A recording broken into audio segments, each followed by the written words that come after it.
दोस्तों आज की वीडियो में बात करेंगे नेशनल स्कॉलरशिप पोर्टल के अंतर्गत एक बिग अपडेट के बारे में। इस अपडेट के बाद लगभग सभी का फॉर्म फिल हो सकता है। इसके अलावा जो OTR या OTP रिलेटेड जो प्रॉब्लम्स आ रही है उसके बारे में भी आपको सॉल्यूशन देने का प्रयास करेंगे।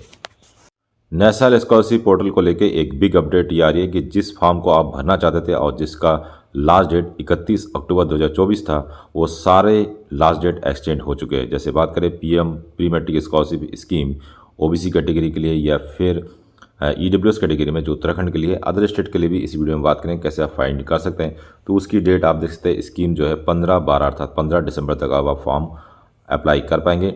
इसी तरीके से pre matric scholarship for SC student के लिए 15/12/2024 तक आप फॉर्म डेट बढ़ चुका है, तो 15/12 तक जो है आप 15 दिसंबर तक फॉर्म का अप्लाई कर सकते हैं जिन भी बच्चों का छूट चुका है। Post matric scholarship OBC student के लिए यदि उत्तराखंड लेवल पर बात करें तो इसकी भी लास्ट डेट 15/12 हो चुकी है। इसी तरीके से post matric scholarship ST student के लिए यदि बात करें तो ये भी 15/12/2024 तक एक्सटेंड हो चुका है। तो मैक्सिमम जितनी भी स्कॉलरशिप है, चाहे वो SC के लिए हो, SC के लिए हो, ST के लिए हो या फिर जनरल के लिए हो, EWS कैटेगरी के लिए हो, सारे जो स्कीम्स है उसकी लास्ट डेट यहाँ पे 15 दिसंबर 2024 तक हो चुकी है।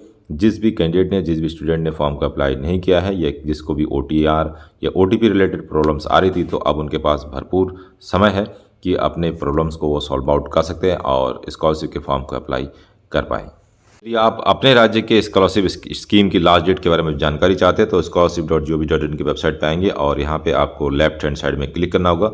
स्कीम ऑन NSP जो तीसरा ऑप्शन है उस पर आपको क्लिक करना होगा। उसके बाद आपके सामने कुछ इस तरीके का इंटरफेस खुल जाएगा। यहाँ पे आपको 3 ऑप्शन मिलेंगे, सेंटर सेक्टर स्कॉलरशिप्स या फिर स्टेट या फिर सेंटर रिस्पॉन्सिव स्कॉलरशिप। तो यदि आप स्टेट स्कीम को चेक करना चाहते हैं तो स्टेट स्कीम में क्लिक करेंगे। उसके बाद आपको नीचे आना होगा और यहाँ पे स्टेट स्कीम के अंतर्गत आप अपने स्टेट को यहाँ पे फाइंड आउट कर सकते हैं। तो जो भी स्टेट होंगे उस स्टेट को आप यहाँ से फाइंड आउट कर सकते हैं। जैसे मान लीजिए चंडीगढ़ को फाइंड करना है तो चंडीगढ़ को क्लिक करके सर्च ऑप्शन में जैसे ही आप क्लिक करेंगे तो आपके सामने चंडीगढ़ स्टेट पे जितनी भी स्कीम्स होगी उसकी लास्ट डेट के बारे में जानकारी मिल जाएगी। तो अलग अलग स्टेट की जो है लास्ट डेट यहाँ पे अलग अलग आपको दिखाई देगी। तो इस तरीके से आप स्कॉलरशिप के फॉर्म को अपने राज्य के हिसाब से चेकआउट कर पाएंगे और यदि आपने अभी तक फॉर्म अप्लाई नहीं किया है तो फॉर्म को अप्लाई कर पाएंगे। अब OTP प्रॉब्लम को किस तरीके से सॉल्व करते हैं इसके बारे में बात करते हैं। यदि आपने रेफरेंस नंबर प्राप्त कर लिया है या आपको मालूम है कि रेफरेंस नंबर आपका कितना है लेकिन फिर उसके बाद OTR नहीं कर पा रहे अर्थात आपको OTP प्राप्त नहीं हो रहा है, तो उसके लिए आप UIDAI की वेबसाइट पर आ सकते हैं और यहाँ पे आपको एक ऑप्शन मिलेगा आधार प्राप्त करें और एक ऑप्शन मिलेगा उसके नीचे आधार डाउनलोड करें। इस पर आप क्लिक कर सकते हैं। इस प्रोसेस से आपको ये पता चल जाएगा कि आपका आधार आप डाउनलोड कर सकते हैं या OTP की प्रॉब्लम्स आधार से रिलेटेड है या नहीं है। तो यहाँ पे आपको आधार संख्या दर्ज करना होगा, कैप्चा कोड दर्ज करना होगा और OTP भेजे वाले ऑप्शन पे क्लिक करके यहाँ पे OTP आपको सेंड करना होगा। जैसे ही OTP आप सेंड करेंगे तो आपको स्क्रीन पे एक पॉपअप मैसेज दिखाई देगा कि OTP सेंड सक्सेसफुली, अर्थात OTP आपके रजिस्टर्ड आधार से नंबर से पहुंच जाएगा और वहां से आपको OTP फिल करके आप आधार को डाउनलोड कर सकते हैं। कहने का मतलब है यदि आप आधार को डाउनलोड कर लेते हैं इसका मतलब OTP से रिलेटेड समस्या यहाँ पे आपको दिखाई नहीं देगी। आधार की ओर से आपको कोई प्रॉब्लम नहीं होगी। फर्दर जो है आप OTR के लिए प्रयास कर पाएंगे। आधार डाउनलोड करने के बाद आपके आधार का पासवर्ड आपके नाम के पहले के 4 अक्षर कैपिटल लेटर में और उसके बाद आपका जो डेट ऑफ ईयर होगा वो लिखा जाएगा। उसके बाद आप आधार को यहाँ पे देख पाएंगे। उसके बाद आपको नीचे एक डैशबोर्ड पर जाए एक ऑप्शन मिलेगा, इस पर आपको क्लिक करना होगा। लॉगिन करने के बाद फिर आपके सामने एक इस तरीके का ऑप्शन आएगा दस्तावेज अपलोड करने का। यदि आपका आधार बने हुए 10 साल से ऊपर हो चुका है और अभी तक आपने अपने पहचान और पते का प्रमाण दोबारा से अपलोड नहीं किया है तो आपका आधार हो सकता है कि यहाँ पे लॉक कर दिया गया हो। तो इसके लिए आप उसको अनलॉक कर सकते हैं और अपने पते का प्रमाण पत्र और पहचान का प्रमाण पत्र यहाँ पे अपलोड कर सकते हैं। उसके बाद आपको OTP, ये हो सकता है कि आपको निर्धारित समय पर OTP मिल जाए। तो ये काम भी आपको घर बैठे ही इसका लाभ ले सकते हैं। फिलहाल 14/12/2024 तक इसका आप यूज़ कर पाएंगे। रेफरेंस नंबर प्राप्त करने के बाद फिर भी यदि आपके पास OTP नहीं आ रही तो इस सेवा का लाभ भी आप ले सकते हैं।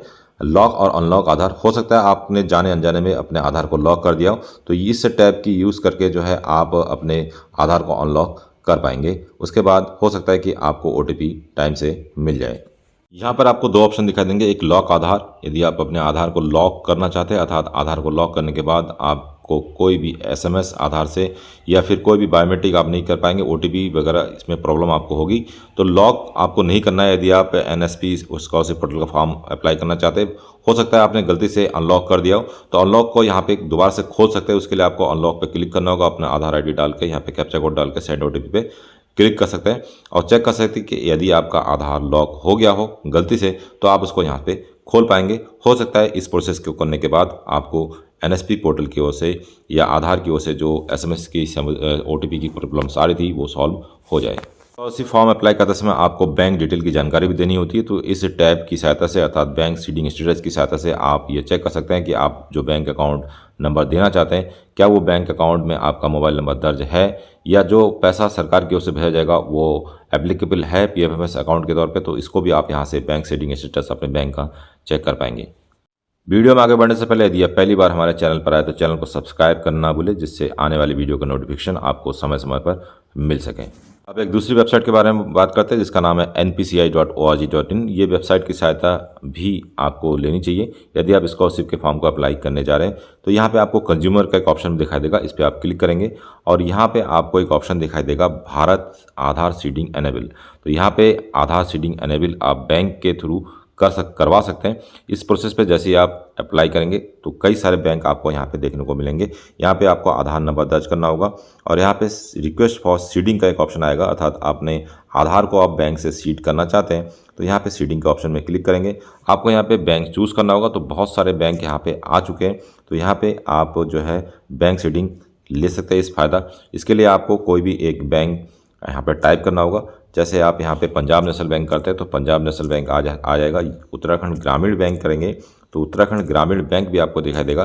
तो कई सारे बैंक जो है आपको यहाँ पे दिखाई देंगे। तो जितने भी बैंकों की लिस्ट यहाँ पे आपको मिलेगी उस बैंक का आधार सीड यहाँ से आप कर सकते हैं। बैंक खाते में आप अपना आधार घर बैठे भी इंक्लूड कर सकते हैं। तो पंजाब नेशनल बैंक के अलावा बहुत सारे बैंक आपको यहाँ पे देखने को मिलेंगे। तो जिस भी बैंक में आपका खाता है उस बैंक को आपको सर्च करना होगा और उस बैंक को सेलेक्ट करके आप यहाँ फ्रेश सीडिंग कर सकते हैं। उसके बाद फर्दर आपको अकाउंट नंबर फिल करना होगा, टर्म्स एंड कंडीशन को एक्सेप्ट करके कैप्चा कोड भर के आप प्रोसीड ऑप्शन में क्लिक करेंगे तो आप घर बैठे अपने आधार सीडिंग का काम भी कर सकते हैं बैंक अकाउंट में। तो इन सब प्रोसेस को करने के बाद यदि फिर भी आपके पास OTR से संबंधित आपको परेशानी आती है, OTP नहीं आती है, तो आपको अपने नियरेस्ट आधार सेंटर में जाना होगा और अपने आधार को दोबारा से वेरीफाई करवाना होगा, दोबारा से बायोमेट्रिक करवाना होगा।